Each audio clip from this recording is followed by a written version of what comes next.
سلیمان علیہ السلام کا عظیم لشکر جب وادی نملا میں پہنچا تو چونٹیوں کا کون سا واقعہ پیش آیا؟ عظیم سلیمانی لشکر سے یہ مخلوق ڈر کر کیوں بھاگ کھڑے ہوئے؟ اور قرآن مجید کے واقعے کا جدید سائنس سے کیا تعلق ہے؟ حضرت سلیمان علیہ السلام اللہ کے نیک بندے اور بادشاہ تھے جو کہ داؤد علیہ السلام کے بیٹے تھے۔ آپ 965 قبل مسیح میں حضرت داؤد علیہ السلام کے جانشین ہوئے اور تقریباً 60 سال فرما روا رہے۔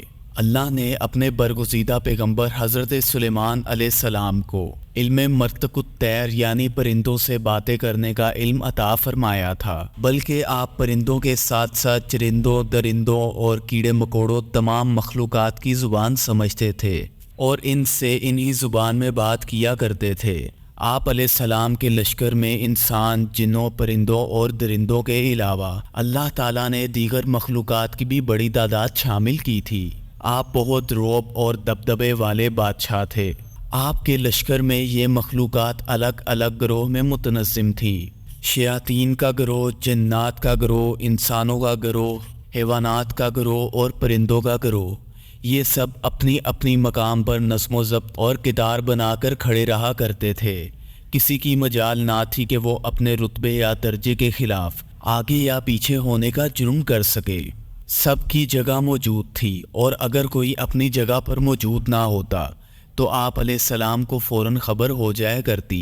اللہ تعالیٰ نے قرآن مجید میں حضرت سلیمان علیہ السلام کا ایک بے مثال واقعہ پیش کیا ہے، جس کے مطابق ایک مرتبہ حضرت سلیمان جنوں، انس اور حیوانات کے عظیم الشان لشکر کو لے کر کہیں تشریف لے جا رہے تھے۔ بعض روایات کے مطابق حضرت سلیمان علیہ السلام نے کسی علاقے پر لشکر کشی کی تھی، لیکن اس کی تفصیل ہمیں نہیں ملتی۔ لشکر سلیمانی پورے رعب اور دبدبے کے ساتھ صحراؤں سے گزرتا، پہاڑوں کو پار کرتا اور دریاؤں کو عبور کرتے ہوئے ایک بڑی وادی سے گزرا۔ یہ وادی نملا یعنی چونٹیوں کی وادی کہلاتی تھی، جہاں پر زمین اور پہاڑوں میں لاکھوں کروڑوں سوراخ تھے جن میں چونٹیاں رہتی تھیں۔ نملا کی یہ وادی اسکلان کے قریب تھی۔ ابن بطوطہ نے لکھا ہے کہ یہ وادی صبرون اور اسکلان کے درمیان تھی، جبکہ بعض مفسرین اسے ملک شام میں بتاتے ہیں۔ بہرحال لشکر سلیمانی کا اس وادی سے گزر ہوا۔ چونٹیوں کی اس بستی میں ان کی ایک ملکہ تھی۔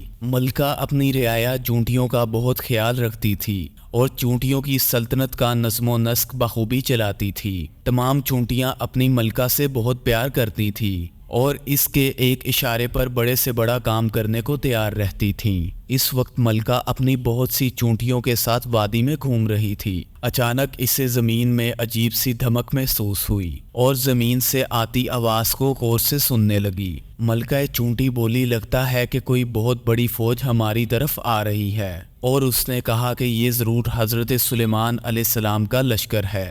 دیگر چونٹیوں نے بھی اس بات سے اتفاق کیا۔ کچھ ہی دیر میں اس جانب سے دھول کے بادل اٹھتے دکھائی دینے لگے۔ جلد ہی فوج قریب آ پہنچی۔ حضرت سلیمان علیہ السلام اپنے تخت پر سوار اپنی فوج کے ساتھ آ رہے تھے۔ چونٹیوں کی ملکہ نے چیخ کر کہا، سلیمان علیہ السلام کی فوج قریب آ پہنچی ہے۔ میں حکم دیتی ہوں کہ تمام چونٹیاں اپنے بلوں میں چلی جائیں۔ سلیمان ہمیں کوئی نقصان پہنچانے نہیں آ رہے، مگر انہیں کیا معلوم کہ ہماری کثیر تعداد اس وادی میں موجود ہے اور زمین پر رینگ رہی ہے، لہٰذا کہیں لشکر ہمیں بے خبری میں کچل نہ ڈالے۔ حضرت سلیمان علیہ السلام اس وقت 3 یا 5 میل کی دوری پر تھے، لیکن آپ علیہ السلام تک اس ملکہ کی آواز پہنچ گئی۔ آپ اس کی بات سن کر مسکرانے لگے اور ملکہ کی سمجھداری اور اپنی رعایا کا خیال رکھنے پر اس کی تعریف کرتے ہوئے فرمایا کہ بے شک ایک بادشاہ کو ہی اپنی رعایا کی حفاظت کا اسی طرح خیال رکھنا چاہیے جس طرح سے یہ ملکہ اپنی چونٹیوں کا کر رہی ہے۔ اس واقعے میں ہمارے لیے بے شمار نصیحتیں اور سبق موجود ہیں، لیکن اس واقعے کا ایک پہلو جدید سائنس کی کڑیوں سے جڑتا ہے۔ دراصل حیوانات، خاص کر حشرات الارض کی دنیا کے بارے میں سائنس ایک لمبے وقت تک کچھ نہیں جانتی تھی، اور آج بھی تمام جدید ترقی کے باوجود ہم مکمل طور پر آگاہ نہیں ہیں، خاص کر چھوٹی مخلوق کے متعلق جن کا ایک اپنا طرز معاشرت ہے اور الگ نظام زندگی ہے۔ سال 1916 میں ای او ولسن اور ان کے ساتھیوں نے چونٹیوں پر کافی ریسرچ کی تھی اسی طرح یونیورسٹی آف لوزک کی ایک اسٹڈی ریسرچ میں بتایا گیا کہ چونٹیاں دراصل دوسرے جانوروں سے کافی الگ اور سمجھدار مخلوق ہوتی ہے، کیونکہ وہ آپس میں بات چیت کرتی ہیں، لیکن یہ چونٹیاں آواز سے بات نہیں کرتی بلکہ ڈیٹا منتقل کر کے بات کرتی ہیں، اور اس کا طریقہ یہ ہوتا ہے کہ وہ اپنے منہ سے ایک فلوئڈ کا مواد نکالتی ہیں اور سامنے والی چونٹی کے منہ سے چپکا دیتی ہیں، اور دوسری چونٹی اس سارے پیغام کو ڈیکوڈ کر کے سمجھ لیتی ہے۔ اس لیے اکثر چونٹیاں رک کر دوسری چونٹی کے منہ سے منہ لگا کر کھڑی ہوتی ہیں۔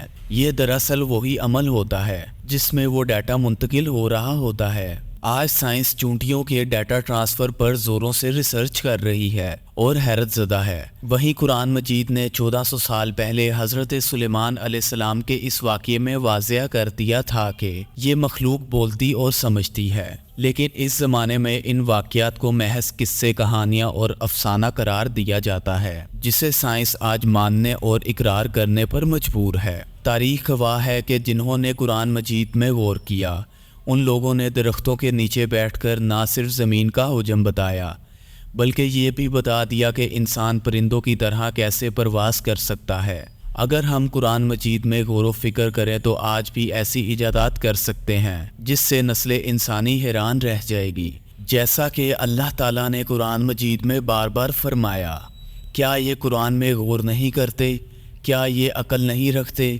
اس میں عقل والوں کے لیے بہت سی نشانیاں ہیں۔ اللہ تعالیٰ ہمیں سمجھنے کی اور نیک عمل کرنے کی توفیق عطا فرمائے، آمین۔ تو دوستو، یہاں پر ہماری ویڈیو ختم ہوتی ہے۔ اگر آپ کو ویڈیو پسند آئی ہے تو لائک کیجئے، دوستوں سے شیئر کیجئے اور میرے چینل کو سبسکرائب کیجئے۔ ملتے ہیں اگلی ویڈیو میں، تب تک کے لیے اپنا بہت سا خیال رکھیے۔ اللہ حافظ۔